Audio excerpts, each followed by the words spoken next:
BRS ने election commission से मुतालिबा किया कि मुजव्विज़ा बिहार असेंबली इंतखाबात और 2029 के आम इंतखाबात के लिए बैलेट पेपर इंतखाबात का तरीक़ेकार अपनाया जाए। पार्टी ने कहा कि अवाम की कसी तादाद इलेक्ट्रॉनिक वोटिंग मशीनों पर भरोसा नहीं करती। पार्टी महसूस करती है कि जमहूरियत और इंतखाबी निज़ाम में अवामी एतमाद बहाल करने बैलेट पेपर पर इंतखाबात करवाए जाने चाहिए।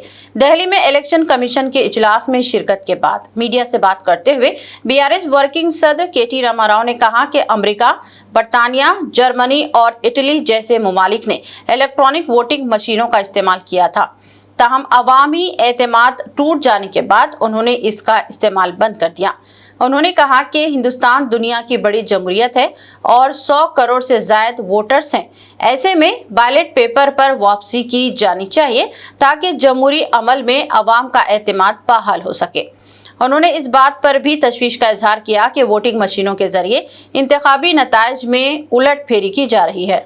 వారికి వాళ్ళ మేము ఒక 6-7 విషయాలు కుండబద్దలు కొట్టినట్టు మా పార్టీ అభిప్రాయాన్ని చెప్పాం. అందులో మొట్టమొదటిది ప్రపంచవ్యాప్తంగా ఈరోజు అమెరికా లాంటి దేశాలు కానీ, యునైటెడ్ కింగ్డమ్ కానీ, జర్మనీ కానీ, ఇటలీ కానీ ఇంకా చాలా దేశాల్లో ఇవాళ ఎలక్ట్రానిక్ ఓటింగ్ మెషిన్లు కొంతకాలం ప్రయోగాలు చేసినా దాని నుంచి వచ్చిన కొన్ని ఫలితాల విషయంలో వచ్చిన అనుమానాలు, ప్రజల్లో ఉన్న విశ్వాసలేమి, నమ్మకం లేనితనం వల్ల ఓటింగ్ మెషిన్లు వద్దనుకొని పేపర్ బ్యాలెట్కే ఈ దేశాలన్నీ కూడా మళ్ళీ తిరిగి వెనక్కి వెళ్ళిపోయినాయి. మేము ఎన్నికల కమిషన్ ని కోరింది ఏమంటే మనం కూడా భారతదేశంలో ప్రపంచంలోనే అతి పెద్ద ప్రజాస్వామ్య దేశం భారతదేశం. 140 కోట్ల జనాభా కలిగిన దేశం, మరి దాదాపు 100 కోట్ల ఓటర్లు కలిగిన దేశం. మరి ఇట్లాంటి దేశంలో ఏదో ఈ మెషిన్ల వల్ల ఏదో నష్టం జరుగుతున్నది, నేను వేసిన ఓటు నేను అనుకున్న వారికి పోవడం లేదు అనే అభిప్రాయం ఉంటే అది ప్రజాస్వామ్యానికి చేటు. కాబట్టి మరి ఎలక్ట్రానిక్ ఓటింగ్ మెషిన్లను పక్కన పెట్టి తిరిగి పేపర్ బ్యాలెట్ నే తీసుకోవాలని చెప్పి ఇవాళ మేము మా పార్టీ తరఫున ఎలక్షన్ కమిషన్ ని కోరాం. ఆ ప్రాసెస్ కూడా మళ్ళీ తిరిగి పేపర్ బ్యాలెట్ ప్రవేశపెట్టే ప్రాసెస్ కూడా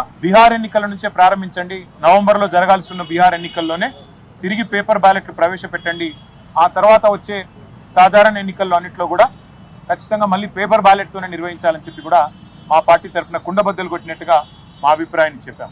అట్లాగే ఎన్నికల్లో పార్టీలు ఇచ్చే హామీలు, ఎన్నికల్లో పార్టీలు ఇచ్చే అడ్డగోలు వాగ్దానాలు, ఈరోజు తెలంగాణనే ఎగ్జాంపుల్ గా తీసుకుంటే కాంగ్రెస్ పార్టీ ప్రజలకు అరిచేతిలో వైకుంఠం చూపెట్టి 420 హామీలు ఇచ్చి ఇష్టం వచ్చినట్టుగా నోటికి ఎంత వస్తే అంత అడ్డగోలు మాటలు చెప్పి ఒక వేలం పాటలాగా, ఒక అర్రాస్ పాటలాగా నోటికొచ్చిన వాగ్దానాలు చేసి ప్రజల్ని మోసం చేసి మభ్యపెట్టి ఓట్లు సంపాదించింది. మాకంటే 1.8% ఓటు ఎక్కువగా సాధించి ఇవాళ ప్రజల్ని 100 రోజుల్లోనే అన్ని వాగ్దానాలు అమలు చేస్తామని చెప్పి గ్యారంటీ కార్డులు ముద్రించి చివరికి స్టాంప్ పేపర్ల మీద అఫిడవిట్లు కూడా మరి ఇచ్చి ప్రజల్ని ఎట్లా వంచిందో, గుడిలో దేవుడి ముందు కూడా బాండ్ పేపర్లు పెట్టి ఎట్లా వంచినారో ప్రస్తుత ముఖ్యమంత్రి గారు, ఉప ముఖ్యమంత్రి గారు ఇంకా ఇతర కాంగ్రెస్ పార్టీ నాయకులు, అది కూడా మేము సవివరంగా ఎక్స్ప్లెయిన్ చేయడం జరిగింది.